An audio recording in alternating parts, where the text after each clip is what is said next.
blends into one for me. Yeah, yeah, no, because every series was the fucking same. We beat the Aussies in the first game, have a tough run thing against the Kiwis, probably just win, and then lose to the Aussies in the final. That was the way. It was certainly the way in 2004. If I remember right, was 2004 the year where it was the Lockyer Masterclass at the City of Manchester for the final of the series? Anyway, 2013 was question 2. 2013 was arguably the most successful year of Sean O'Loughlin's career as he captained Wigan to the Challenge Cup and Super League double. How many times did he play that year between lifting the cup at Wembley in the August and raising the Super League trophy at Old Trafford in the October? So we're assuming it's one for the game that he actually played. No. At Old Trafford. How many games did he play between the two games? Oh, between the games? Yeah. Oh, none. Didn't play any. The answer was 0. Yeah. He only played 3 times in total after the end of July that season. See, I think that's where the big game show pony reputation came from. It is, yeah, because actually he then went on to miss the season opener the next year against Huddersfield, the first match ever covered by Super League Pod, but then played in the World Club Challenge 2 weeks later against the Roosters, which he didn't win, unfortunately. He was just tapering. I take when you were going through his stats, what really amazed me that just one World Club Challenge. That was the thing that surprised me. Yeah. We lost to St George in 2011, to the Roosters in 2014, and to the Roosters again in 2019. But of course, the wonderful victory over the Cronulla Sharks in 2017, where he got to lift the trophy. Yeah, flat pack trophy. Yeah. So well done on that one. Finally, which opposition side has he played the most times against, facing them 50 times in his career? 50 times? 50 times out of his 470 odd games or whatever it was. Did it say it was his 19th season? Well, yeah. It's got to be Saints. He played in 19 seasons, I suppose, because 2002 was when he made his debut. It is St Helens. You are correct. It is St Helens. Do you want to hear what the record is in those 50 games? This is remarkable in itself. Yeah. Win-loss? Yeah. Win-loss draws. I don't even know if you've had any draws. 24 wins, 24 losses, and 2 draws. Yeah. So. Oh, there's some kind of tie-break kind of coming up next week if he's got anything to do with it. Yeah, well, his first game against them was a 48-8 win in September 2002, and he might not have played his last game against them yet. So hopefully he might end his career with a 48-8 win against St Helens as well. I can dream. I can dream. Yeah, we'll see. There's a fair bit of water to go under the bridge yet. He played 49 times against Leeds and 48 times or 47 times, something like that, against Warrington. So it wasn't a far stretch ahead. But yeah, he'd also win that 50 games, scored the most points against them than any other side, 40, and tied for the most tries with 9 in his career against any side, with St Helens tied with Wakefield, actually. So yeah, that's a bit more about Sean O'Loughlin. There you go. He's had an alright career. He's been alright. I think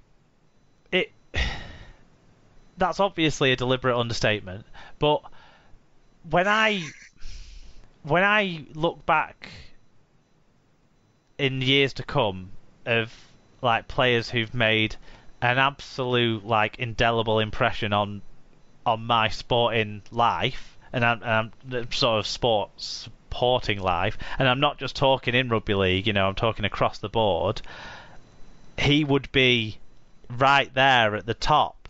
He'd be alongside Paul Scholes alongside Troy Polamalu,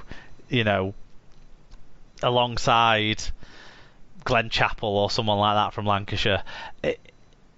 You've seen him do so much, so well for so long, and then when I look in isolation at rugby league, and he'll just be in that greatest Super League side for me. I can't picture a player coming along now having this sort of longevity and impact at one club that him and James Roby have had in the last 15 years for their respective sides. Yeah, the only comparable figure currently is, as you said, is Roby, isn't it? Sinfield is in the Sinfield and Maguire would be in the same sort of talking. I suppose Maguire finished his career with someone else, but no one really remembers that. Even KR fans try to forget that. But they'd be, and Burrow, because they had that long period of success as well, didn't they? Where they were one team men. There is something about that, isn't there? Because all the players you mentioned before, when you kind of running through them, are like they're one club players. They're kind of synonymous with their clubs, long-standing players. They've all got that kind of. That's their rationale, isn't it? It's not just that they were great players, like Jamie Peacock, for example, but Peacock is he's linked to two clubs. Whereas I think a lot of the other guys you mentioned are linked to one, and that makes a difference. I don't know why it makes a difference, but it definitely does. Yeah, and this is a true, not to go on about it too much, but this is a true end of era moment here with Sean O'Loughlin retiring, because I'm not sure who's going to get the number 13 jersey next year for Wigan, whether it might be John Bateman or Oliver Partington or Morgan Smithies or maybe even Willie Isa or something. But they're not going to be the same type of loose forward. They're not going to be a loose forward who is what we all think of as our classic loose forward of the Super League era. Because when we think loose forwards in Super League, we think Farrell and Sculthorpe.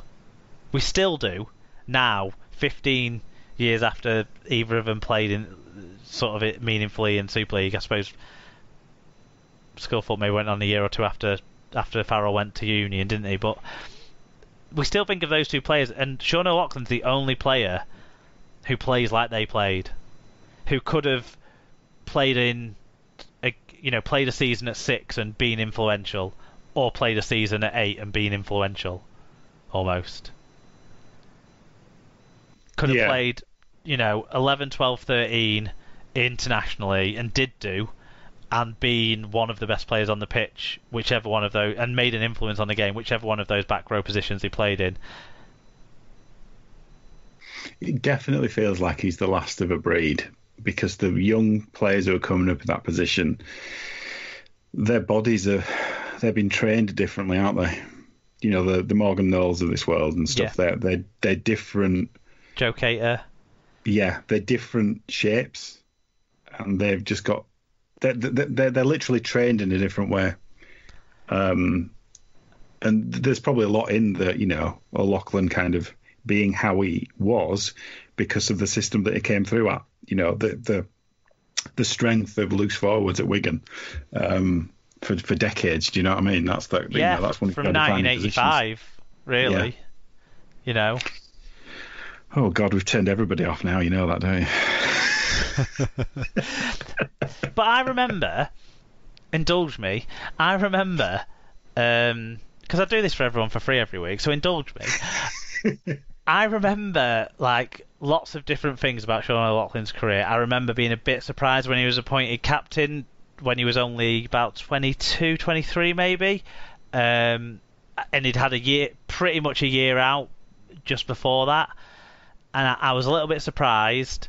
Him retaining the captaincy when Trent Barrett was in the squad and being the most influential player in the squad, that seemed a bit strange at the time, but it all was the right breeding ground for him to become the great leader that he became in the successful Wigan sides, and he went from leading by just example almost to leading by how he was off the field in the club environment, and you don't see that, do you, necessarily? I've had the opportunity on a couple of occasions to see him in a sort of at the club environment and just been clear that this guy's the leader, if you know what I mean, and how much respect everyone has for him in the game. And I think that goes into his international career as well. I certainly do.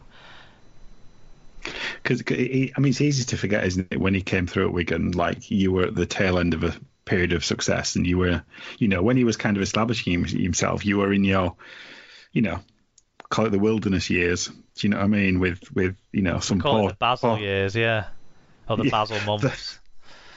He didn't have a lot of quality around him, but he's been he kind of built his reputation even in a poor side on average, and obviously since kind of 2010 onwards, it's just been winning, hasn't it? And I think of things like there was a game where he was forced into the halves against Huddersfield away. It was the game when Sean Wayne took charge of Wigan because Michael Maguire had to go home for some sort of family circumstance, go home to Australia, and O'Loughlin put in a kick. He might not have even played half during the game, actually, but he put in a kick into the corner for Josh Charnley that was like as good as you'd see from any established halfback and winger combination that have played together consistently week in, week out, and this was not what that was. Charnley had come in to the side out of nowhere, really, and Lockers isn't your normal kicker. There was a game against St Helens in 2015? Good Friday? Whose Good Friday was it supposed to be this year? 2014 Good Friday at St Helens. People will remember a pass he threw to Dan Sargentson that went like basically a third of the width of the pitch, going from left to right, which is traditionally the harder way for most right-handed people and stuff to pass. The guy could do those passes both ways, and he was a forward who tackled. And anyway, I've been indulged. Let's move on to any other business. Consider the indulgement. Let for now. Do you have any recommendations for us, Alan? Obviously, I'm really struggling at this time of the year. I'm not doing anything. I'm not particularly not doing anything exciting anyway. I think I recommended my tea last time I was on. But there is something. We talked about slippers for as long as we just talked about O'Loughlin. It was slippers and curry. But one thing I haven't mentioned, actually, a couple of months ago I got an iPad Pro, and I just wanted to say, if you're in the market for that kind of top end tablet, it is fantastic piece of equipment. I recommend my iPad Pro. It's an amazing thing. It's been very good for my studies and kind of research and stuff, and it's a incredibly capable piece of equipment. So you would hope so.